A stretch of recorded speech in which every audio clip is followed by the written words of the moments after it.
اس کے اندر کا شیطان اسے پل پل بہکانے کی ضرور کوشش کرتا ہے۔ اچھے انسان کو الگ طریقے سے شیطان بہکاتا ہے اور برے انسان کو الگ طریقے سے۔ اب یہ اس انسان پر منحصر ہے کہ وہ اپنے اندر کے شیطان کو کیسے قابو کرتا ہے، اس پر اپنے ایمان کو غالب کرتا ہے یا اس کو خود پر غالب آنے کا موقع دیتا ہے۔ بالکل صحیح، لیکن جس انسان کو اللہ ہدایت دیتا ہے اور اپنے ایمان کی دولت دیتا ہے، پھر شیطان تو کیا، اس کے چاچے مامے تائے سب مل کر بھی اس انسان کا کچھ نہیں بگاڑ سکتے، کیونکہ اللہ خود اپنے بندے کو اپنا ایمان عطا کرتا ہے اور وہ جس سے محبت کرتا ہے اسے بھی پاک کر لیتا ہے، کیونکہ پاک انسانوں کو ہی وہ اپنی پاکی بیان کرنے کے لیے چنتا ہے، اور ایسے لوگ بہت خوش قسمت ہوتے ہیں۔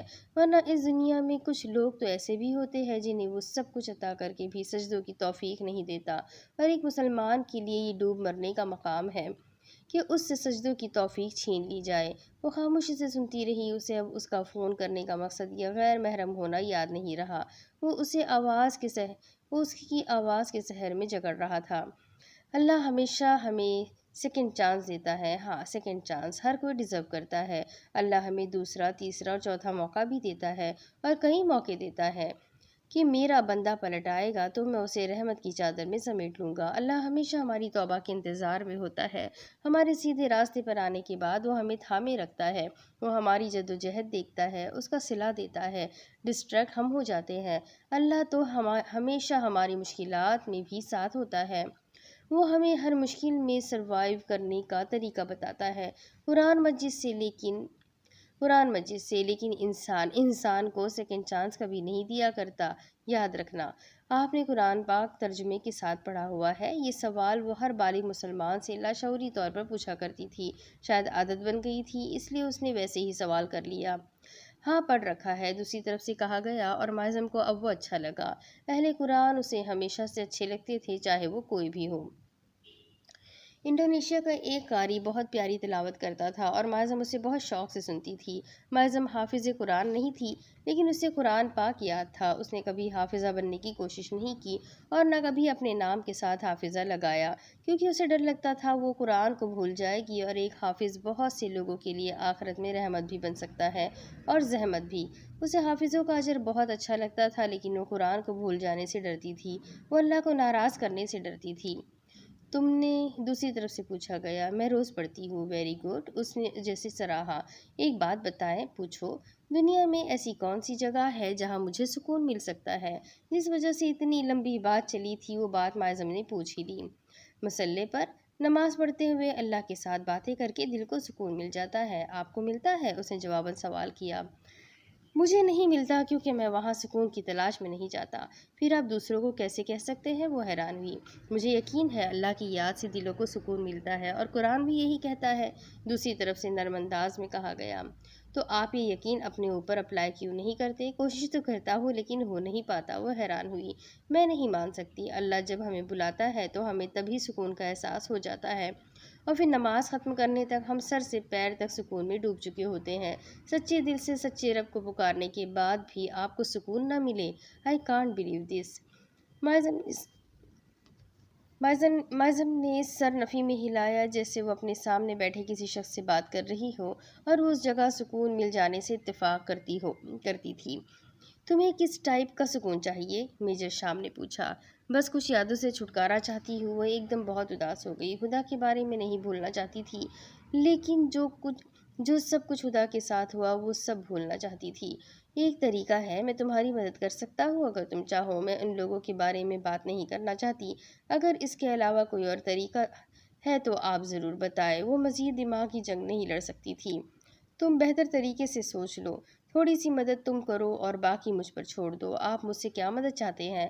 چند وجوہات کی بنا پر میں اس کیس کو فالو نہیں کر رہا تھا، اس لیے ابھی تک میں نہیں جانتا کہ وہ کون لوگ تھے۔ اگر تم انہیں پہچاننے میں مدد کرو تو میں شکر گزار رہوں گا۔ آپ خدا کے کیا لگتے ہیں؟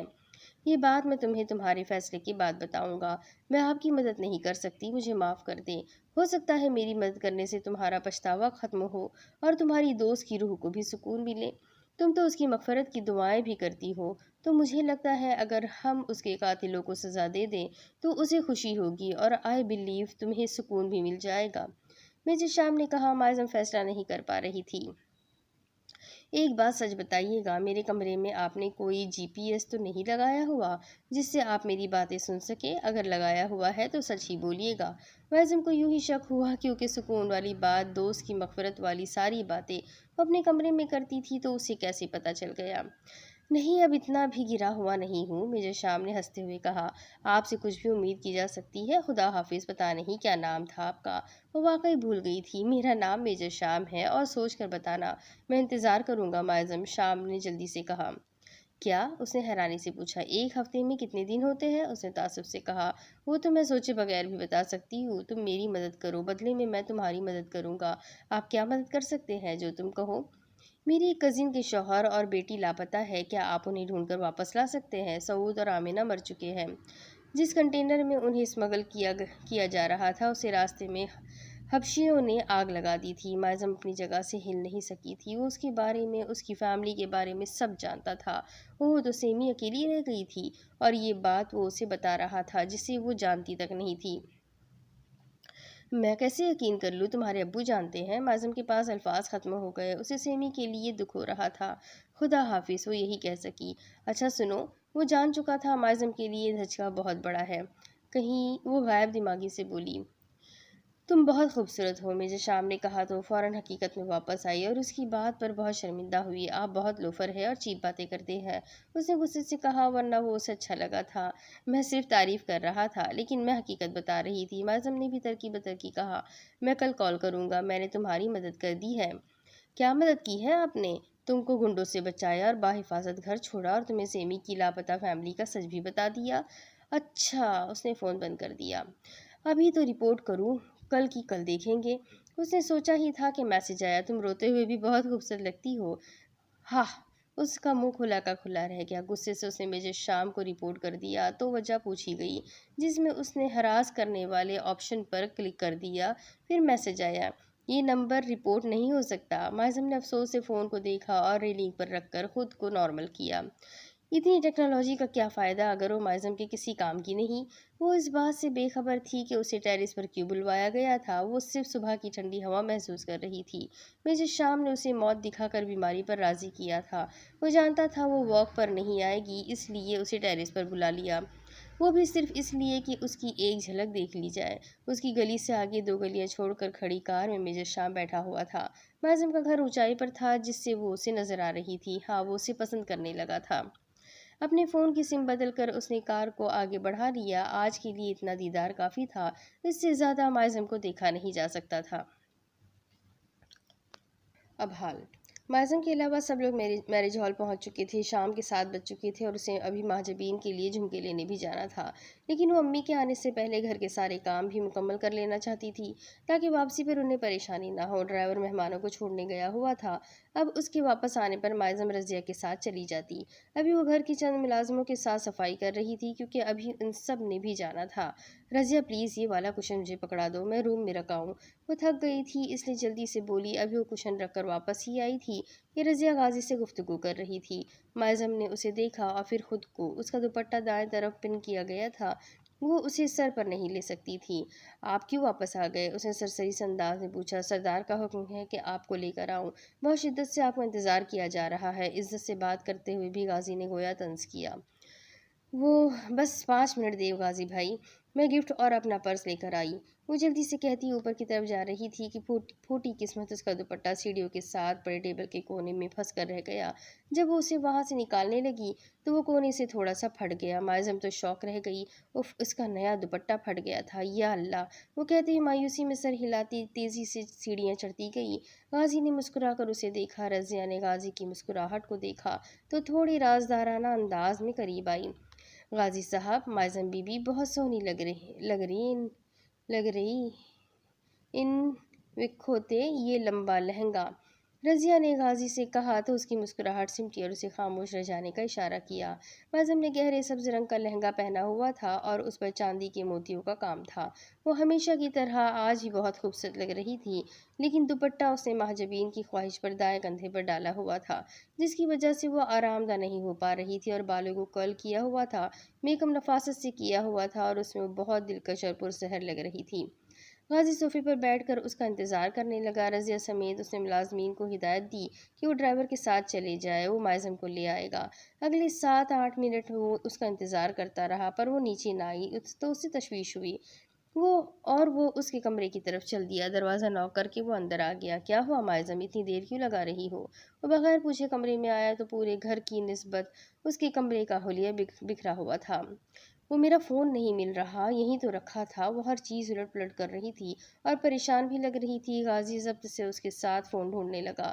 کتنے ممالک کی خفیہ معلومات تھی فون میں کہ تم اس کے بغیر نہیں چل سکتی؟ وہ آپ ہی کے جھمکوں کی تصویر۔ تم مجھے اپنا نمبر بولو، میں کال کرتا ہوں۔ غازی نے اس کی بات کاٹ کر سنجیدگی سے کہا، مجھے تو اپنا نمبر نہیں آتا۔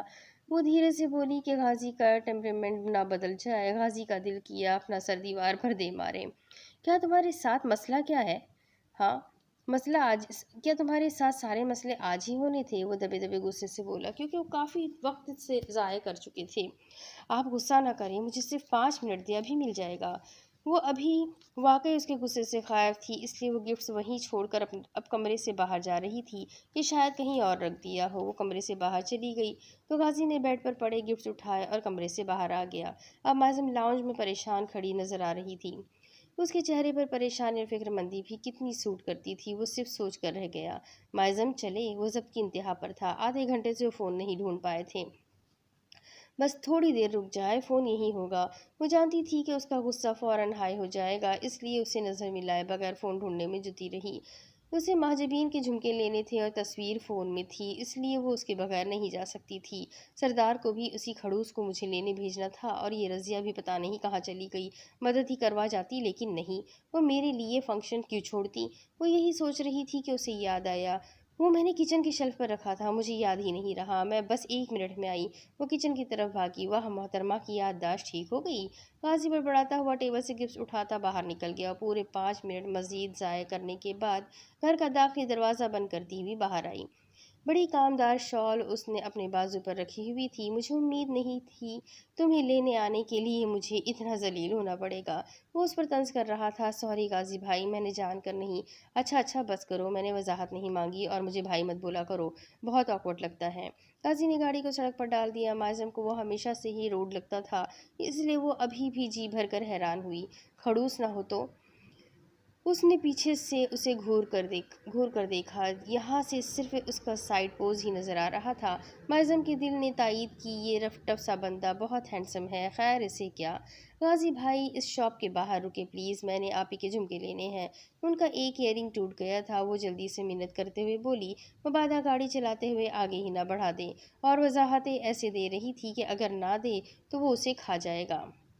اللہ، آج کون سے گناہ ہو گیا تھا مجھ سے؟ غازی نے ضبط سے سوچا، کیونکہ وہ واقعی زچ ہو گیا تھا۔ اس نے کار کو مارکیٹ کے باہر کھڑا کر دیا۔ تب تک مائزم نے شال سر پر رکھ کر اچھی طرح سے خود کو کور کر لیا، جو اس نے پہلے ایک بازو پر اوڑھ رکھی تھی۔ غازی کو اس کی یہ حرکت اچھی لگی۔ باہر کافی رش تھا اور اندر تو راستہ ہی بمشکل ملنا تھا۔ عید کے دن تھے، اس لیے شاپنگ کے لیے لوگ رات کو ہی باہر نکلتے۔ تمہارے پاس صرف 5 منٹ ہے، اگر 5 منٹ میں تم واپس نہ آئی تو سچ میں چھوڑ کر چلا جاؤں گا۔ مائزم اس کی سرد آواز سن کر فوراً اس کی بات پر عمل کرتے ہوئے اندر بھاگی، جیسے سچ میں اگر 5 منٹ سے اوپر ہو گئے تو وہ اسے چھوڑ کر چلا جائے گا، اور اکیلے جانا اتنی رات کو وہ افورڈ نہیں کر سکتی تھی۔ ایک تو وہ تھی بھی اتنے بھاری ڈریس میں، اوپر سے مارکیٹ میں اتنا رش کہ اسے بار بار بچ کر چلنا پڑ رہا تھا، کیونکہ لوگ جان بوجھ کر ٹکرانے کے چکر میں لگ رہے تھے۔ وہ اس وقت جس شاپ میں تھی وہاں رش کافی زیادہ تھا اور اسے اپنی باری کا انتظار کرنا تھا۔ اس کے چہرے کے تاثرات ایسی لڑکی کے لگ رہے تھے جو شادی کے فنکشن سے بھاگ کر آئی ہو۔ کافی دیر بعد جب اس کی باری آئی تو اس نے دکاندار کو فون سے تصویر نکال کر دکھائی کہ اسے کس طرح کے جھمکے چاہیے۔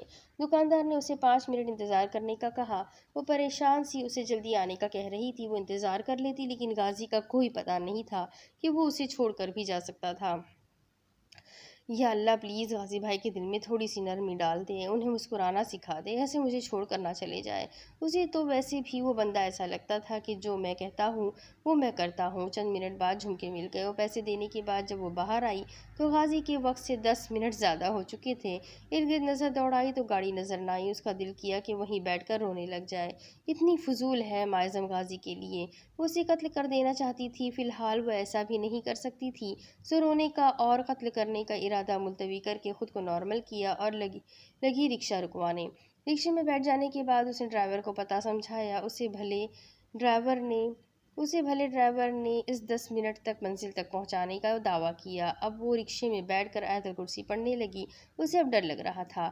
اب بندہ اتنا بھی کیا جلاد ہو گیا کہ آدھی رات کو کزن کو ایسے سڑک کے بیچ میں چھوڑ کر چلا جائے۔ ذرا نہیں سوچا کہ وہ بیچاری اکیلی ڈری سہمی سی لڑکی کہیں ڈر کے مارے ہارٹ فیل ہی نہ ہو جائے۔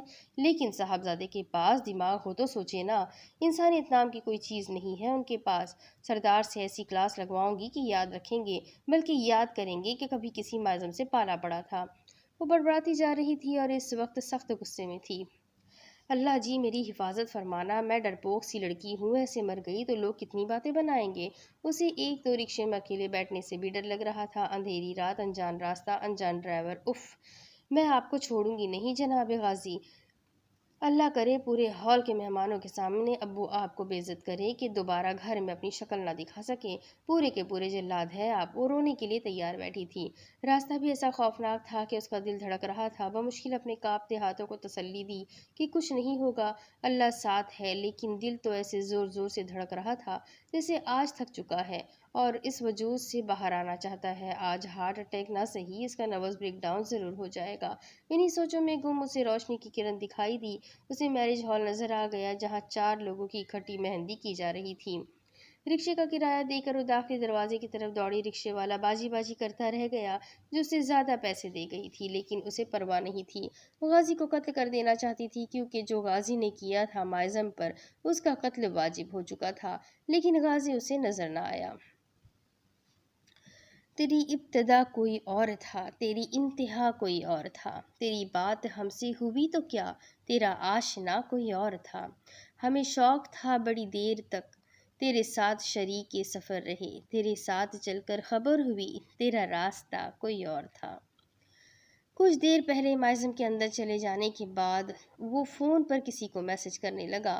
اسے یقین تھا مائزم 5 نہیں تو 10 منٹ لگا سکتی ہے، لیکن جب وہ کافی دیر گزرنے کے بعد بھی نہ آئی تو اس نے گاڑی کو سائیڈ لگا کر اندر جانے کا سوچا۔ وہ گاڑی کو پارکنگ کی طرف لے آیا کیونکہ مارکیٹ کے باہر کار کھڑی کرنے پر پابندی تھی۔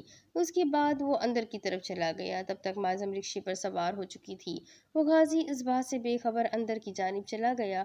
اگلے 20 منٹ تک وہ پاگلوں کی طرح ہر دکان میں اسے ڈھونڈتا رہا، لیکن وہ نہیں ملی۔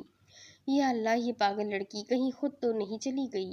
وہ یہ سوچ کر باہر کی طرف بھاگا، ہر طرف دیکھا لیکن وہ کہیں نظر نہیں آئی۔ اب غازی کو پریشانی لاحق ہوئی، کم از کم مائزم سے اتنی بے وقوفانہ حرکت کی امید نہیں کر سکتا تھا۔ وہ اس کے مذاق کو بھی اس قدر سنجیدہ لے سکتی ہے، اسے یقین نہ آیا۔ اپنی کہیں بات پر شرمندگی ہوئی کہ اسے ایسا نہیں کہنا چاہیے تھا۔ ہال میں کسی کو فون کر کے پوچھنا خود کو اور مائزم کو مشکوک بنانے کے مترادف تھا۔ اللہ کا نام لے کر گاڑی کو میرج ہال کی طرف لے جانے والے راستے پر ڈال دیا۔ وہ اب آہستہ گاڑی چلا رہا تھا اور حد سے زیادہ پریشان نظر آ رہا تھا۔ شاید راستے میں کہیں مل جائے، لیکن مائزم نہیں ملی۔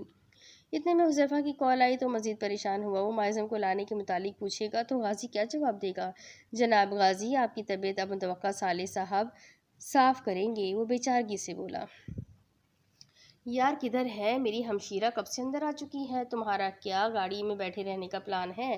حذیفہ کی بات پر غازی کا پارا ہائی ہو گیا۔ گاڑی پارک کر رہا ہوں، آ رہا ہوں، صبر رکھو۔ اس نے فون بند کر دیا۔ یہ پاگل لڑکی میرے ہاتھوں قتل ہو جائے گی۔ اس نے بڑبڑاتے ہوئے گاڑی کی سپیڈ بڑھا دی۔ وہ اب سخت غصے میں لگ رہا تھا۔ کچھ کام کی ٹینشن یعنی فکر معاش اور کچھ گھر کی ٹینشن۔ اس کا تو دماغ مائزم نے گھما دیا تھا۔ وہ دل ہی دل میں اسے سلواتیں سنانے کا منصوبہ بنا رہا تھا اور ادھر مائزم کا بھی غازی کے بارے میں کچھ ایسا ہی خیال تھا۔ ایک بار سامنے آ جائے، پورے ہال کے سامنے بے عزتی کروائے گی۔ یار باجو ہن جیو کوڑے اندر درد ہزارہ، غلام فرید میں روائی ایوی جیوی و چھڑی کنج قطارہ۔ اس شعر کو بے ڈھنگا سا پڑھنے کے لیے معافی چاہتی ہوں کیونکہ مجھے یہ پنجابی سندھی جو بھی زبانیں مجھے نہیں آتی، سو سوری۔